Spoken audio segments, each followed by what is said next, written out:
Are you still training any mixed martial arts, like on the side, or is it everything 100% boxing right now? If you understand my life, I have three amazing athletes in my three amazing kids, an amazing wife. My son is the #1 quarterback in the nation. My daughter is the #1 outside hitter in the nation volleyball, and my other daughter is the #1 gymnast in the East Coast. So I train them since they're young. In my house, it's like this. We are habit human beings. You do what you do daily. You eat, you drink, you think. You are your thoughts, not just your food. What you eat, you put it. But also, the most important thing is what you think of yourself. So when I think of myself, I have the same integrity of walking in this room here that have the same integrity when I walk into my house. So I'm the same guy everywhere. So one of my daughters and my son say, Dad, you know what I like about you? A lot of athletes there have to have different hats. You know, they are one person, but they have to live in another double life called double agent. I say, Dad, you have integrity. And I say, son, when you have integrity, you'll be successful in anything you do. So that's my roles. So we are living habits. So my life is training. So this is my hobby. It's a consequence of my hobby. I don't work one day of my life. And I encourage you, all of you guys, if you're holding this camera, make this your hobby. I'll make you, promise you guys are gonna become the best reporter of all time. If you're in school, you have to be in school. Make school your hobby.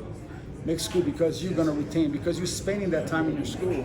And that's the problem with kids today. They're doing what they hate to do.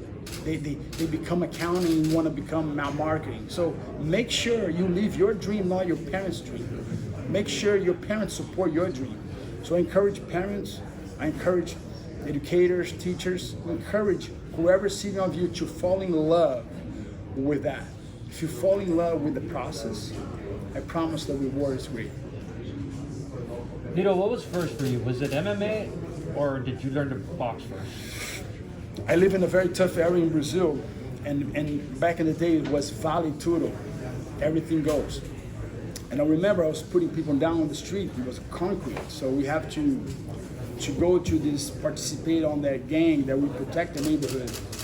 You have to go through some fights, and our mouthpiece was like a toilet paper. We put wet toilet paper in the nose and in the mouth, and we sport. And I take people down. And the guy said, Victor, you know, if you go to Vale Tudo and you learn how to strike, what about you become the first jiu-jitsu guy who learned how to strike? And I become a boxer.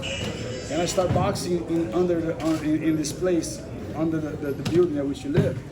And they had the Brazilian champion. I was, back in the day, was 14. Put the gloves, they teach me, say, okay, let's spar. Next week, you're gonna spar. I came. I threw a left cross. I knocked the Brazilian champion, a male adult. They look at me and say, you're gonna be a champion. So they took me to the gym, to the boxing gym in the favelas of Brazil. I used to train there. And I was doing that with champions. And they say, you're gonna become one of the best athletes. And then that's what I brought to MMA.